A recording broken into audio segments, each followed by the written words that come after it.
Nakabantay pa rin ang mga otoridad sa nag-aalborotong bulkang Mayon sa Albay. May ayuda na rin para sa mga inilikas na hayop.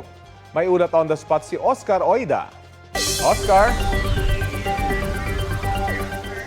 Yes, Rafi, sa tulong ng lokal na pamahalaan ay nailikas na ang mga alagang hayop ng mga magsasaka dito sa Legazpi, Albay. Sa isang malawak na lupain, inilikas ang mga alagang kalabaw, baka sa may barangay Manibit. Kung dati-rati kakaba-kaba ang mga magsasaka dito at mayat-maya ay binabalik-balikan ang kanilang mga alaga sa loob ng 6-kilometer permanent danger zone, maski mahigpit na ipinagbabawal, ngayon ay makakahinga na sila ng maluwag-luwag.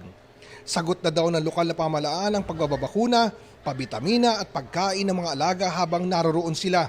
Bahagi ito ng paghahanda ng pamahalaan para matiyak ang kaligtasan ng kanilang mga kababayan. Patuloy ang pagbuga ng lava dome at lava flow kasama ang panakanakang mahinang strombolian activity.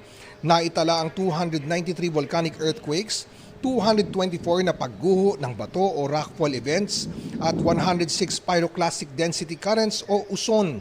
Naobserbahan din ang banaag o crater glow, palatandaan ng aktibong magma sa loob ng bulkan. 3,059 tonelada ang sulfur dioxide emission na naitala kahapon. Naitala rin ang katamtamang pagsingaw na may taas na 100 metro mula sa crater at napapadpad patungong Hilagang Kanluran at Kanlurang Hilagang Kanluran ng lugar. Rafi? Maraming salamat, Oscar Oida.